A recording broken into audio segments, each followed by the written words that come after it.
gravely concerned with drastic and rapidly deteriorating human rights situation in Russia. Niye ashin floye ka Moscow ka daje ni nyenni doye min nyesilembe adamadenya ka josoriya tuwama jamana kono. O sebe ni no ye farage jamana kliyan tomba jamana fambe ye o berebe ni wote tani wulonwula ye ko nyenemaya. Jamana mugan nani ye wote ke woro ye wote ke ka ba. Shinwa fana sembo ola. O seriya nyenni berebenta beni wati doni temenen ko kuna wolo jala seben no ye Nobel ka la dalata dilen ko Russie banyumanke ton no ye ONG hakili jigi sola no dagalen do Russie jamana la. Belarus jamana ka walekela min be kasola no ye Ales Beliarsky ani Ukraine jamana ka Centre pour la liberté civile. Francis lasigiden Jérôme Bonafont yo jabiko aye sebaya flabo. Russie jamana lasigiden min be dunia kelen ton la Nations Unies Genève. Gennady Gatilov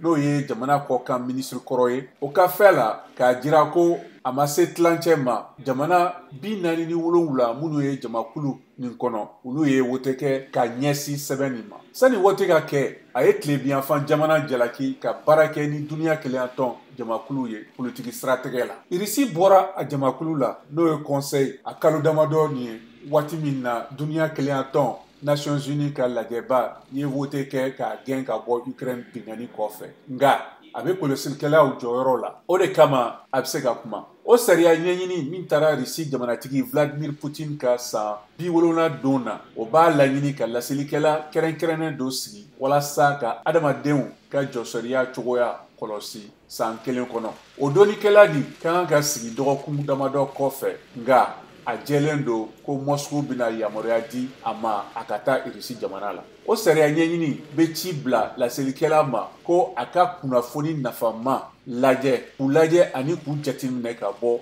ɲɛmɔgɔso bɛɛ la hali Russie jamanadenw ka duguden tɔnba jamana kɔnɔ ani jamana kɔ kan.